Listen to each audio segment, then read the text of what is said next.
Isang mapagpalang umaga sa inyong lahat, mga kapatid. Nagpapasalamat po ako sa Panginoon dahil binigyan niya po ng katuparan ang simpleng hangarin ko po na makapag-upload po ng mga videos na may kinalaman po sa pagbabahagi ng salita ng Diyos. And it's been my passion for almost 28 years na po ng buhay ko. Kaya salamat po sa Panginoon na ngayon pong umaga ay magsisimula po akong mag-upload ng mga pagbabahagi po ng pag-aaral ng salita ng Diyos. Samahan niyo po ako sa gagawin kong ito, at bago po tayo magbasa ng salita ng Diyos, ay samahan niyo po ako sa maiksi kong panalangin ngayong umaga. Aming Ama, salamat po sa biyaya ng buhay. Salamat sapagkat ikaw ang gumagawa ng pamamaraan upang ang buhay na ito ay magkaroon po ng kahulugan at kabuluhan sa pamamagitan po ng pagbabahagi ng mga salita mo. Pagpalain mo po ang pangangaral, pagpalain mo po ang mga makikinig, at lahat kami ay biyayaan mo po ng pananampalataya sa pangalan ni Jesus. Amen. Ang atin pong pag-aaralan ay kukunin po natin sa sulat ng Apostol Pablo sa 2 Korinto. Ang kapitulo po ay 5, talatang 20 at 21. Ang akin pong hawak na translation ay ang Biblia. Ganito po ang sinasabi sa ating sariling wika. Kaya't kami ay mga sugo para kay Kristo, yamang ang Diyos ay nananawagan sa pamamagitan namin. Kami nananawagan sa pangalan ni Kristo na kayo'y makipagkasundo sa Diyos. 21. Para sa ating kapakanan, ginawa niyang may kasalanan, siya na hindi nakakilala ng kasalanan, upang sa Kanya tayo'y maging katwiran ng Diyos. Mga kapatid, ito po yung pag-aaralan nating salita ng Diyos. Ang sumulat po ng Aklat ng Korinto ay walang iba kundi ang Apostol Pablo.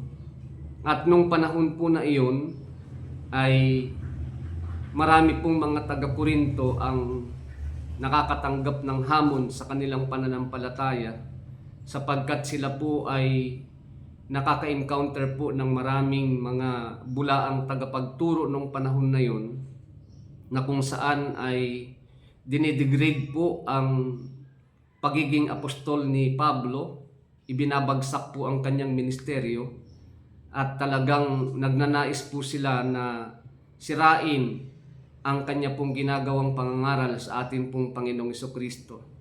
Kaya po ipinadala po ng Apostol Pablo si Timoteo upang patuloy na ipangaral ang salita ng Panginoon. At nung bumalik po ang sinugo niyang batang pastor na ito, ay nagpapasalamat siya sa Panginoon sapagkat ang kanyang report po ay nagkaroon po ng change of heart ang mga taga-Korinto dahil po sa matyagang pagtuturo at pangangaral ng salita ng Diyos. That's why when Paul wrote this letter to the people of Corinth, ay makita ho natin na talagang punong-puno po siya ng pagpapasalamat. At dito rin po ay dinepensahan po ng Apostol Pablo yung conduct, yung character, and mostly yung calling niya as an apostle of Jesus Christ. At dito po sa ating binasa ay, kung mapapansin niyo po yung mga preceding verses, ay meron pong tinatawag na ministry of reconciliation. At kung titingnan ho natin mabuti, yung reconciliation po na iyon ay possible po ito sa lahat po ng tao, sapagkat meron pong gumawa nito para sa iyo at sa akin. At kung pag-uusapan po natin kung sino ang gumawa noon, wala pong makakagawang sino man para ang sino mang tao po ay maipagkasundo sa Diyos, maliban po sa bugtong na anak ng Diyos na bumaba mula sa langit patungo dito sa lupa. That's why we owe a lot to God, simply because He has given us way para po ikaw at ako ay makalapit po sa Diyos at tayo po'y makaranas ng tinatawag na kahabagan ng Panginoon. So ang ating pong pag-aaralan ay pinamagatan natin ang pakikipagkasundo sa Diyos. No? At kung kayo po ay nakikinig ngayon at medyo hindi nyo po alam kung kayo po ay Kristiyano na o hindi pa, pinakamabuti pong paglaanan nyo ng ilang minuto ang atin pong pagbabahagi ng salita ng Diyos upang magkaroon po tayo ng malinaw na kapangunawaan patungkol sa ating pong pag-uusapan ngayong umaga. Kung titingnan ho natin ang tekstong ating pong binasa or ang dalawang bersikulong ating binasa, meron pong nananawagan dito or nakikiusap. Kasi ang sabi po rito sa English version ay ganito po ang kanyang sinasabi, mga kapatid sa Panginoon. Now then, we are ambassadors for Christ. As though God were pleading through us. Nabanggit po sa English yung salitang pleading. Pag sinabi ho nating pleading ay ito po ay nananawagan or nakikiusap sa mga naging recipient po ng kanyang sulat na ito. And of course, nung panahon po na iyon, ang first recipient po ng sulat na ito ay walang iba kundi yung mga mananampalataya po sa Korinto. So, kung titingnan ho natin ay kung mananampalataya ka, para po sa atin ang mensaheng ito. So, ang nananawagan po rito at ang nakikiusap, unang-una, ay walang iba kundi ang Diyos. Sabi po niya sa Tagalog, kaya't kami ay mga sugo para kay Kristo, yamang ang Diyos ay nananawagan sa pamamagitan namin. Theologically po, ang nananawagan po at ang nakikiusap, siya na Diyos na may lalang ng langit at lupa, siya na Diyos na pinakamakapangyarihan sa lahat, hindi po niya alintana na siya po'y makiusap, siya po ay gumawa ng panawagan sa buong sangkatauhan na maki-reconcile or be reconciled to God. Makipagkasundo na po sa Diyos kasi alam nyo mga kapatid, wala na pong pinakamasaklap yatang buhay kundi yung mahiwalay ang tao at manatiling hiwalay ang tao sa Diyos. At wala naman pong pinakamagandang buhay kundi ang tao po ay manumbalik sa Diyos at maranasang kasama ang Diyos araw-araw sa kanyang buhay. Kaya po ang nananawagan dito ay ang Diyos. At kapag ang Diyos po'y nananawagan, may karapatan siyang manawagan. Bakit? He is the one who created all things. Siya po ang may likha at lalang ng lahat ng bagay. At dahil sa Kanya po ay nag-i-exist ang lahat ng bagay. Even your life, yung buhay ko, yung buhay mo, galing po sa Diyos yan. Kaya marapat lamang po na intindihin natin at pahalagahan natin kung sino po ang nananawagan. Kasi kung hindi mo alam kung sino ang nananawagan, ay hindi mo pahahalagahan yung kanyang mensahe, yung kanyang ipinapakiusap. But because it was God Himself who is pleading for you and for me, we should realize na talagang kailangan ho nating lumapit sa Panginoon. Kailangan po nating pahalagahan at kailangan ho nating tumugon sa Kanya. At hindi lamang po iyon. Ang sabi po ng Biblia ay kami na mga sugo kay Kristo. No? Ang binanggit po sa Ingles ay ambassadors for Christ. No? When we say ambassadors, ay sila po talaga yung mga frontliners na ginagamit ng Panginoon upang maging kasangkapan ng Kanya pong mga salita. At salamat po sa Diyos dahil ngayong umaga ay magagamit ko po ang platform na ito para yung isa sa pagiging ambassador ng Panginoon ay magampanan ko po sa pamamagitan ng pagbabahagi ng Kanyang mga salita. So kung ikaw ay sugo ng Panginoon, kasama ho tayo sa pinapakiusapan ng Panginoong Diyos na bahaginan po ng salita ng Diyos ang mga tao upang sa pamamagitan po ng salita ng Panginoon, ang tao po ay magkaroon ng realization sa kanyang buhay na manumbalik sa Diyos. Because unless na ang tao po ay makarinig ng salita ng Diyos, hindi naman siya mababago. Hindi naman siya magkakaroon ng tamang pag-iisip. Hindi naman po siya magkakaroon ng pagnanais at pananampalataya sa Diyos. na lumapit hanggat hindi po nakakarinig ng salita ng Diyos ang tao. That's why, as servants of the living God, as an ambassadors for Christ, kailangan po nating gawin kung ano po yung nararapat hanggat may panahon pa po tayo. Hanggat may panahon po tayo. Kaya kung ano man po yung mga platforms na meron po tayo, kung ano po yung mga opportunities na meron po tayo, na ibinibigay ng Diyos for us to share His words, kailangan po gamitin natin ang mga platform na ito. Gamitin natin ang bawat oportunidad na ito para po maibahagi natin ang ating Panginoong Jesucristo. 1.3, ang nananawagan po ay yung mga tao na kinatagpo ng Diyos na ang sabi po rito sa ating binasa, nananawagan sa pangalan ng Panginoong Jesucristo. So hindi lamang po yung mga taong kinatagpo ng Panginoon literally and physically ang ginagamit ng Panginoon para po gumawa ng appeal, but mostly yung mga tao po na ginagamit po yung pangalan ng Panginoon dahil kasama nila ang Panginoong Jesucristo, ay ginagamit po nila ang pangalan ng Panginoon. So that's why today, this morning, I am using also the name of the Lord Jesus Christ to make an appeal to everyone na tayo po ay makipag-reconcile sa Panginoon. Be reconciled to God. Makipagkasundo po tayo sa Panginoon hanggat may panahon pa po tayo. Hanggat may pagkakataon po tayo. Sapagkat hindi ho natin hawak ang ating buhay. Hindi ho natin hawak ang bawat oras, bawat minuto ng ating pong buhay. Ang buhay po natin, hiram lamang po natin sa Diyos.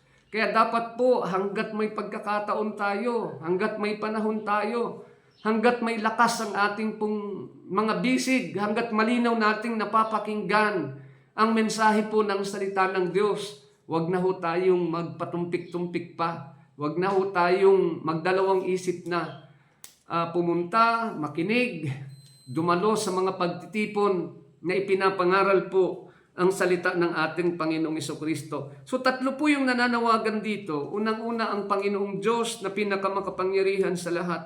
Pangalawa yung mga sugo para kay Kristo. At pangatlo yung mga lingkod niya na ginagamit po ang kanyang pangalan. Ang pangalan ng ating pong Panginoong Jesucristo upang pakiusapan po ang mga tao na manumbalik po, makipagkasundo po sa Panginoon. Pangalawang puntos, ang sinasabi po ng nananawagan, according to our text, ang mensahe po rito ay isa lang, tayo po ay makipagkasundo sa Diyos. Okay, makikita ho natin dito na dahil ang sinulatan po ay mga mananampalataya sa Korinto, sila po yung sinasabihan. Bakit? Because they were being challenged by the false teachers. Yung kanilang pananampalataya po ay sinishake ng mga bulaang tagapagturo, ng bulaang propeta. Kaya po nais din ng Apostol Pablo na kung meron tayong dapat panghawakan sa atin pong buhay, wala pong dilit iba kundi yung salita ng Diyos na itinuro sa atin, sampalatayanan natin upang manatili po tayong nakatayo at matatag sa atin pong pananampalataya. Pangalawa po ay yung mga taong hindi naniniwala o tutol sa pangangaral ni Pablo. Kay Pablo po walang masamang tinapay. Bagamat marami po ang ibinabagsak ang kanyang pagiging apostol, marami po ang hindi kumikilala sa kanyang pagtuturo, ay pinapakitunguhan niya pa rin po ng maayos at mabuti ang mga taong ito sapagkat siya po'y ambassador for Christ. Siya po ay hinirang ng Panginoon upang manawagan sa mga tao sa pamamagitan po ng matyagang pagtuturo ng salita ng Diyos na sila po'y makipagkasundo sa Panginoon. Pangatlo, ano po ang pakay ng nananawagan? Upang sa Kanya tayo'y maging katwiran ng Panginoon. Napakaganda po ng pakay. Upang sa Kanya, upang kay Kristo, makasumpong po ng katwiran ang tao. Kasi wala po tayong kakayahan na gawing matuwid ang atin pong mga sarili. Ang pagiging matuwid po natin ay biyaya ng Diyos. Ang pagiging matuwid natin ay kaloob po ng Panginoon, hindi sa pamamagitan ng ating mga gawa, hindi po sa pamamagitan ng mga accomplishment natin, mga achievements natin sa buhay, kundi dahil po ito sa biyaya ng Panginoon sa atin. So sabi niya, ang pakay niya upang tayo sa Kanya'y makasumpong po ng katwiran ng Panginoon.